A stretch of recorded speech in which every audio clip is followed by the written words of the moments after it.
नमस्कार दोस्तों, जान लेते हैं यूपी की 25 बड़ी खबरों को। तो वीडियो को लाइक करके चैनल को सब्सक्राइब करें। आज की पहली बड़ी खबर, उत्तर प्रदेश में आंगनबाड़ी वर्कर के पदों पर भर्ती निकली गई है। 12वीं पास महिलाएं उम्मीदवार के लिए नौकरी पाने का अच्छा अवसर है। महिला एवं बाल विकास विभाग उत्तर प्रदेश में आंगनबाड़ी वर्कर भर्ती 2026 राज्य के विभिन्न जनपदों में निकली गई है। जो भी महिलाएं अभ्यर्थी नौकरी की तलाश में है, वह महिलाएं ऑनलाइन माध्यम से आवेदन कर सकती हैं।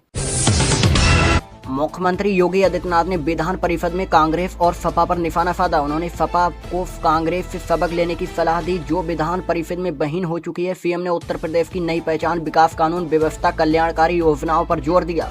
उन्होंने सपा पर संवैधानिक संस्थाओं का अपमान करने का, फर्जी मतदान और को बढ़ावा देने का आरोप लगाया। साथ ही प्रदेश में शिक्षा सुधारों पर भी प्रकाश डाला।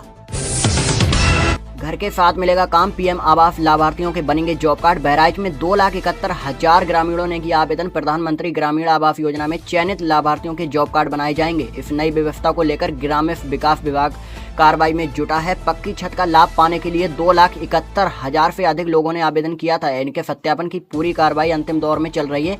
सत्यापन में पात्र मिलने वाले को गाँव में रोजगार देने के लिए उनके पास जॉब कार्ड होना जरूरी है।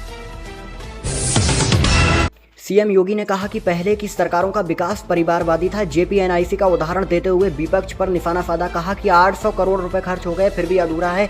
हमने जेपीएन की जन्मभूमि पर अस्पताल बनवाया, 1400 करोड़ रुपए खर्च हो गए, फिर भी गोमती नगर रिवर फ्रंट का प्रोजेक्ट अधूरा है। ये महज 300 करोड़ रुपए का प्रोजेक्ट था।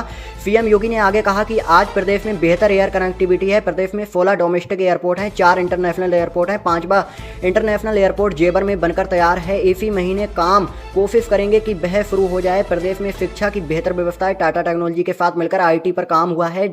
जब टीम वर्क होता है तब परिणाम आता है। आज अपराधी भयभीत है, किसान खुशहाल है, हर गांव में बिजली है। आज यूपी में राम राज्य की ओर आगे बढ़ रहा है।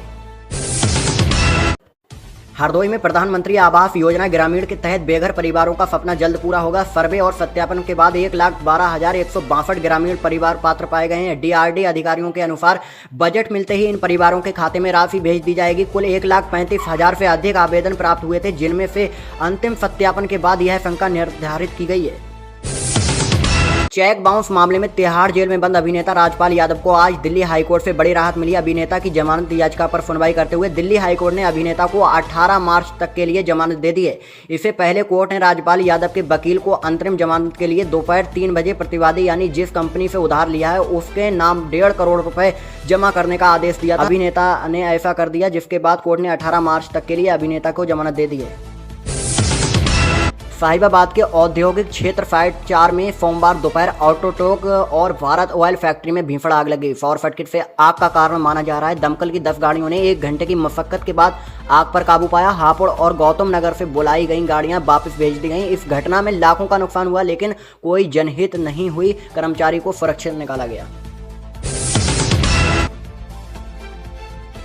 उत्तर प्रदेश का सबसे लंबा गंगा एक्सप्रेस वे अब अप्रैल में शुरू होगा। सुरक्षा मानकों से सुधार के कारण 2 महीने की देरी हुई है। प्रधानमंत्री द्वारा उद्घाटन की संभावना है। इससे पहले जेवर एयरपोर्ट को जोड़ने वाले लिंक एक्सप्रेस वे का निर्माण मार्च में शुरू होगा, जिसके लिए हापुड़ और बुलंदशहर में भूमि अधिग्रहण जारी है। यह 594 किलोमीटर लंबा एक्सप्रेस वे अन्य प्रमुख रोजगार से भी जुड़ेगा।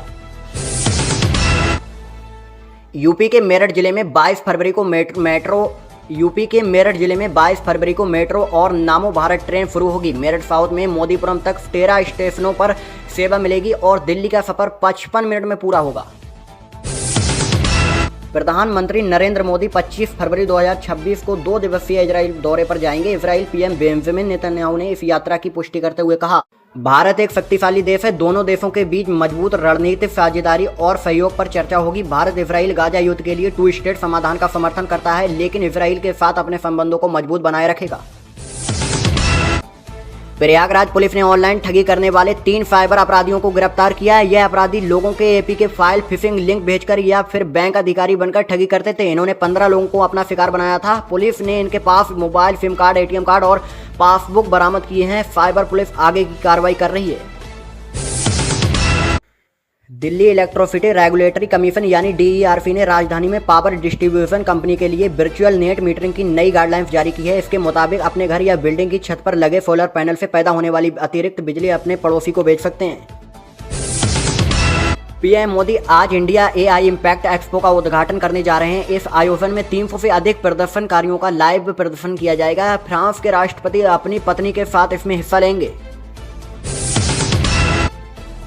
मुख्यमंत्री योगी आदित्यनाथ ने सोमवार को विधान परिषद में कांग्रेस व समाजवादी पार्टी के नेताओं को खूब धोया। सीएम योगी ने विधान परिषद की मुख्य विपक्षी पार्टी समाजवादी पार्टी के सदस्यों से कहा कि कांग्रेस से सबक ले लीजिए।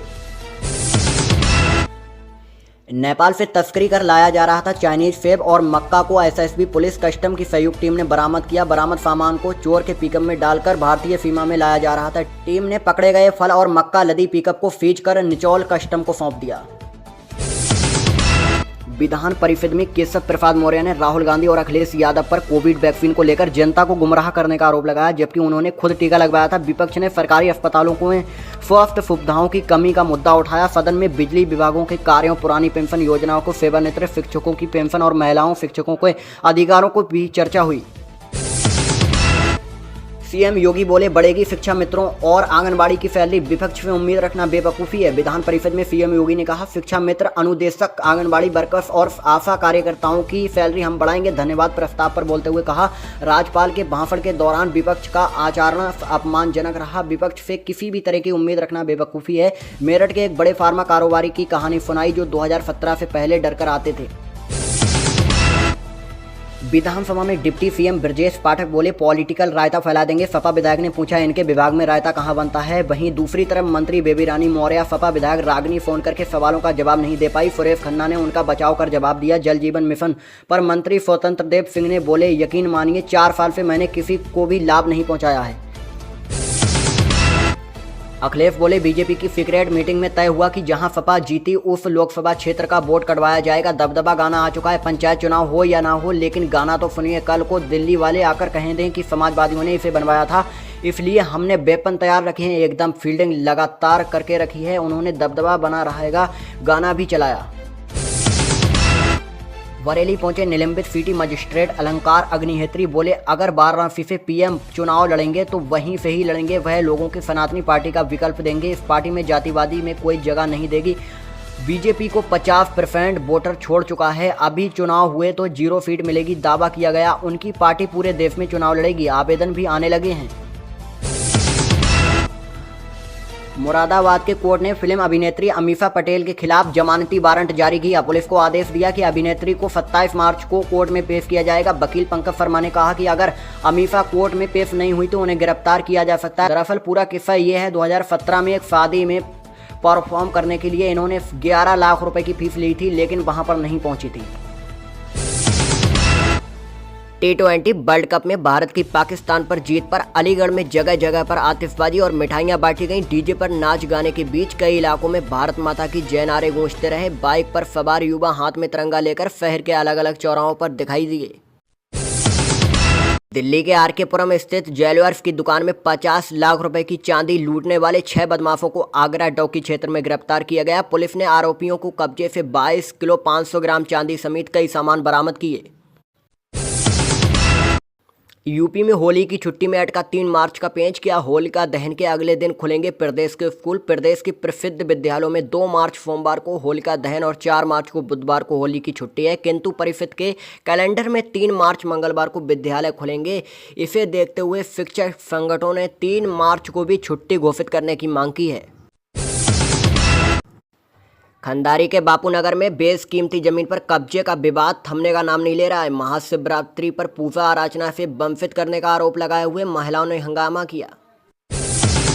उत्तर प्रदेश में माध्यमिक शिक्षा परिषद यूपी बोर्ड की हाई स्कूल और इंटरमीडिएट परीक्षाएं 18 फरवरी से शुरू हो रही हैं। इस बार छात्रों को बड़ी सहूलियत दी गई है। यदि वे प्रवेश पत्र भूल जाते हैं तो भी परीक्षा दे सकेंगे। ग्रेटर नोएडा में किसानों ने अपनी समस्याओं को लेकर आर पार की लड़ाई का मन बना लिया है। किसान एकता संघ ने 16 फरवरी यमुना औद्योगिक विकास प्राधिकरण कार्यालय पर महापंचायत आयोजित करने का फैसला लिया। शनिवार को हुई बैठक राष्ट्रीय अध्यक्ष चौधरी फरोन प्रधान की अधिकारियों पर संवेदनशीलता न दिखाने पर दलालों के साथ मिलकर युवाओं को शोषण करने का गंभीर आरोप लगाया। किसानों की मुख्य मांग आबादी की स्थायी निस्तारण और युवाओं की रोजगार दिलाना है। किसानों ने चेतावनी दी है कि वे इस बार पक्का मोर्चा लगाकर वहीं डटे रहेंगे और बिना अपना हक दिए वापस नहीं लौटेंगे। विधातु नियामक आयोग की सिफारिश पर 300 मीटर तक के कनेक्शन पर एस्टीमेट की प्रक्रिया खत्म कर दी गई है। इससे उपभोक्ताओं को पोल और तार के खर्च से मुक्ति मिलेगी। अब निश्चित शुल्क जमा कर आसानी से कनेक्शन मिलेगा, जिससे भ्रष्टाचार कम होगा और भागदौड़ भी बचेगी। मथुरा में जल अभिषेक के बीच भारी हंगामा, मस्जिद के सामने डीजे बंद कराने पर बवाल। जल अभिषेक कर लौट रहे ग्रामीणों पर पथराव, पुलिस ने 3 युवक को लिया हिरासत में।